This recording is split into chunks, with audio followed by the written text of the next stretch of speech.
Hello दोस्तों, स्वागत है आपका हमारे YouTube चैनल पर। दोस्तों, जैसा कि आप वीडियो में देख सकते हैं कि यहाँ पर स्लैब की कास्टिंग करने में कितनी बड़ी मिस्टेक करी गई है। वीडियो को आप देखेंगे गौर से तो उसमें आपको जगह जगह पर हनीकम्स दिखाई दे रहे हैं।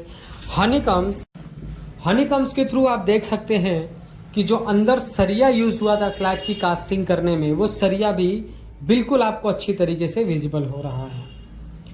यहाँ पर सरिया दिख रहा है स्लैब की कास्टिंग होने के बाद। फिनिशिंग देख सकते हैं आप सीलिंग की कितनी खराब आई है। शटरिंग प्रॉपर तरीके से नहीं किया गया, पटरा लगा करके किया गया।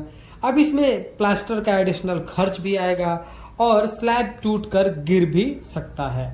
तो आज के इस वीडियो में हम कंप्लीट आपको बताएंगे कि क्या क्या मिस्टेक यहाँ पर स्लैब की कास्टिंग करते समय करी गई, जो कि आज स्लैब इतना गंदा तरीका से बन करके तैयार हुआ है, और आपको कौन कौन सी चीजें ध्यान में रख करके काम करना है।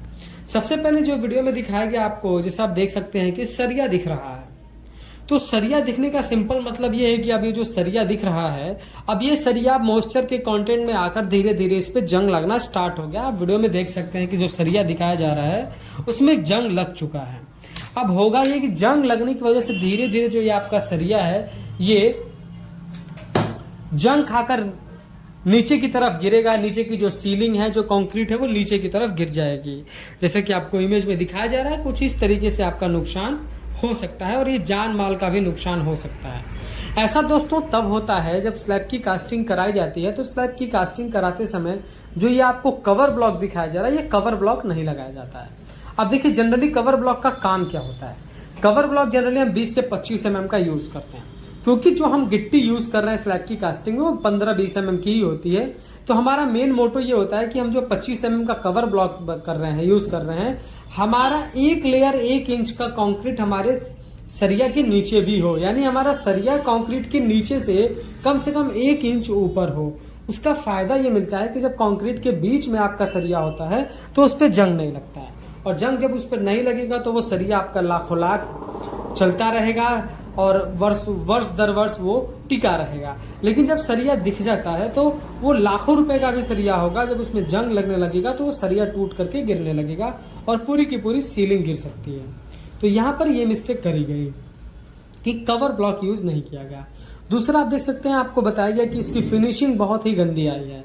फिनिशिंग गंदी आने का मतलब ये है कि जो पर शटरिंग किया गया था वो शटरिंग MS प्लेट या प्लाईवुड की न करके पटरे बल्ली और पटरे यूज करे गए थे। पटरों की बुराई यह है कि पटरा एक लेवल में नहीं होता है। लेवल में पटरा न होने की वजह से मिट्टी की छपाई हो करके उसको लेवल किया जाता है और उसके बाद जो है प्लास्टिक बिछा करके स्लैब की कास्टिंग की जाती है, जो कि बहुत ही पुराना तरीका है। अब इसमें प्रॉब्लम यह है कि जब हम मिट्टी रखते हैं लेवल करने के, जब कंक्रीट का वेट ऊपर से आता है, हम सरिया बांध कर जब कंक्रीटिंग करते हैं तो मिट्टी दबने लगती है, और मिट्टी के दबने की वजह से ही इस तरीके की गंदी सीलिंग बन करके तैयार हो जाती है।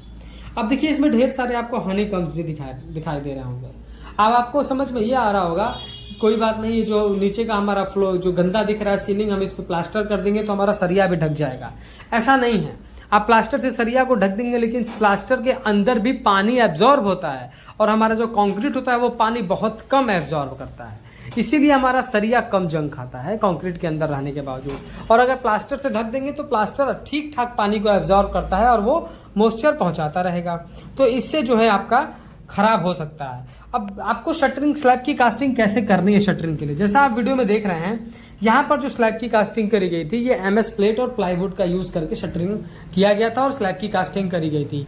यहाँ पर कितना फिनिशिंग तरीके से स्लैब बन करके निकला है कि अगर आप अच्छे से पेंट और POP करा देंगे, पुट्टी वर्क करा देंगे, तो आपको प्लास्टर नहीं करना पड़ेगा। तो इस तरीके का काम करेंगे आप तो आपका काम अच्छा बन करके निकलेगा।